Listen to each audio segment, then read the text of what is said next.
Assalamualaikum warahmatullahi wabarakatuh. Pada kesempatan kali ini saya akan memaparkan mengenai koneksi antar materi modul 1.1. Apa sih yang telah saya dapatkan setelah mempelajari modul 1 mengenai filosofi pendidikan Ki Hajar Dewantara? Siapa yang tidak kenal dengan sosok Ki Hajar Dewantara? Sosok yang sangat identik dengan trilogi pendidikan Inggarso Sungtulodo, Ing Madyo Mangunkarso, dan Tuturi Handayani. Melalui pemikiran-pemikirannya, beliau memberi banyak pengaruh pada dunia pendidikan. Dengan gagah berani, beliau mengkritik kebijakan Hindia Belanda yang mendirikan Bumi Putra dan berhasil menuangkan semua pemikirannya dengan mendirikan Taman Siswa yang menjadi gerbang emas kemerdekaan dan kebebasan dalam memperoleh pendidikan hingga kita rasakan sampai saat ini kita bebas memperoleh pendidikan.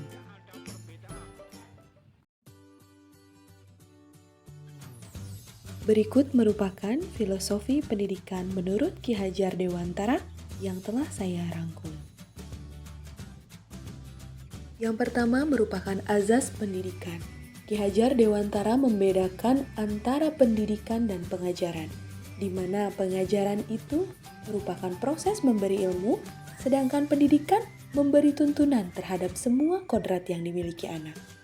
Setiap anak lahir dengan kekuatan kodratnya yang masih samar-samar, bukanlah tabula rasa. Sehingga tugas pendidik yaitu menebalkan laku anak dengan memahami diri anak dan juga memahami sosiokultural yang merupakan bahwa pendidikan merupakan tempat persemaian benih-benih dari kebudayaan. Yang kedua yaitu mengenai dasar pendidikan yang menuntun. Dalam menuntun laku dan pertumbuhan kodrat anak, Ki Hajar Dewantara mengibaratkan peran pendidik seperti seorang petani ataupun tukang kebun. Ki Hajar Dewantara mengibaratkan anak seperti sebuah benih jagung yang ditempatkan pada lahan yang subur. Ia dapat diberi pupuk, disiram, dan mendapatkan sinar matahari yang baik. Maka meskipun benih jagung yang ditanam bukanlah benih yang unggul, tetapi ia dapat tumbuh dengan baik karena perhatian dan perawatan yang diberikan oleh petani. Begitupun sebaliknya, jika benih jagung memang pada dasarnya unggul tetapi tidak ditanam pada lahan yang baik, maka tidak akan menghasilkan tumbuhan jagung yang unggul. Dalam konsep menuntun, anak diberi kebebasan. Pendidik sebagai among memberi tuntunan agar anak tidak hilang arah. Dengan diberi tuntunan, anak akan menemukan kemerdekaannya dalam belajar. Yang ketiga, dasar pendidikan anak juga berhubungan dengan kodrat alam dan kodrat zaman. Kodrat alam berkaitan dengan sifat dan bentuk lingkungan di mana anak berada. Artinya setiap anak sudah membawa sifat atau karakter masing-masing. Jadi guru tidak bisa menghapus karakter itu. Yang bisa dilakukan oleh guru adalah membimbing mereka agar muncul sifat baiknya dan menutupi sifat buruknya. Sedangkan kodrat zaman dapat diartikan bahwa kita sebagai guru harus membekali peserta didik dengan keterampilan yang sesuai dengan zamannya agar mereka bisa hidup, berkarya, dan menyesuaikan diri. Dalam konteks pembelajaran, kita harus membekali anak didik kita dengan kecakapan-kecakapan abad ke-21 dan tak lupa juga dibekali dengan budi pekerti. Bicara mengenai budi pekerti menjadi bagian yang tidak terpisahkan dalam proses pendidikan. Guru dapat memadukan antara cipta, karsa, dan karya pada diri siswa. Dan tak lupa, guru juga harus senantiasa memberi teladan bagi siswanya.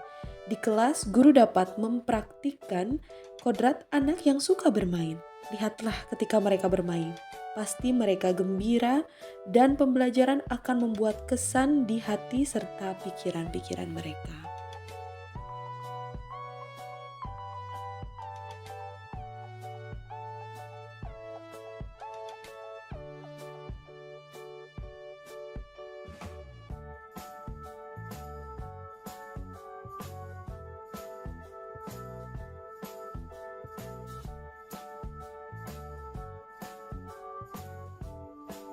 Lalu, apa yang berubah dari pemikiran atau perilaku saya setelah mempelajari modul ini? Sebelum mempelajari modul ini, saya beranggapan bahwa siswa yang sering sekali tidak memperhatikan guru dalam pembelajaran dan asyik bercanda dengan temannya di kelas adalah siswa yang nakal. Namun pemikiran saya berubah setelah mempelajari modul ini. Sebagai seorang guru, saya harus lebih paham bahwa bermain adalah kodrat anak. Sebagai among yang tugasnya memberi tuntunan agar dapat menebalkan laku baik dan menyamarkan laku buruk siswa, saya dapat memberikan pembelajaran yang sesuai dengan kebutuhan siswa, sesuai dengan kodrat alam tentunya.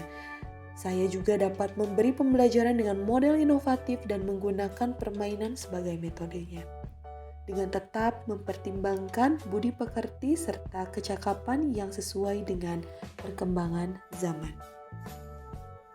Adapun yang dapat saya terapkan dalam pembelajaran di kelas saya, yang pertama, menciptakan suasana aman dan nyaman dengan membuat kesepakatan kelas yang juga melibatkan siswa. Yang kedua, menyediakan pembelajaran yang menyenangkan sambil bermain bersama siswa. Yang ketiga, membiasakan perilaku positif untuk menumbuhkan budi pekerti. Baik, itulah kesimpulan dan refleksi dari saya mengenai modul 1.1 tentang filosofi pendidikan Ki Hajar Dewantara. Terima kasih atas perhatiannya. Assalamualaikum warahmatullahi wabarakatuh.